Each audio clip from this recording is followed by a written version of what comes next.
আসছি। কোথায় যাচ্ছিস? বারে আজকে পড়া আছে না? শোন মনা, তুই স্যারকে বলবি এই সন্ধ্যাবেলার দিকের পড়াটা সকালবেলার দিকে করিয়ে দিতে। তোর আস্তে আস্তে সেই কত রাত্রি হয়ে যায় বলতো। বলবো এই ফোনটা নিয়ে যা। আর শোন, পড়া হয়ে গেলে কিন্তু কোচিং থেকে একদম বের হবি না। তুই আমাকে নাহলে তোর বাবাকে যে কোনো একজনকে ফোন করবি, আমরা গিয়ে তোকে একজন নিয়ে আসবো, ঠিক আছে? আসছি।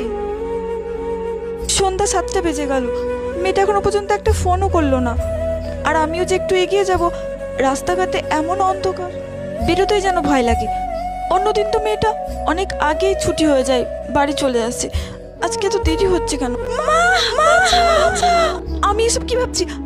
না না, অন্ধকার হোক আর যাই হোক, আমি এক্ষুনি আমার মেয়ের কাছে যাব। ও মা, মনে মনে তুই ফোন করলি না, একা একা চলে আসলি কেন? তুমি যে ফোনটা দিয়েছিলে, ওই ফোনটা তো চার্জই শেষ হয়ে গেছিল, সেই জন্য স্যার বাড়িতে দিয়ে গেল। আমি কত চিন্তা করছিলাম জানিস, এই সমাজে মেয়ের মাদের এইভাবে ভয়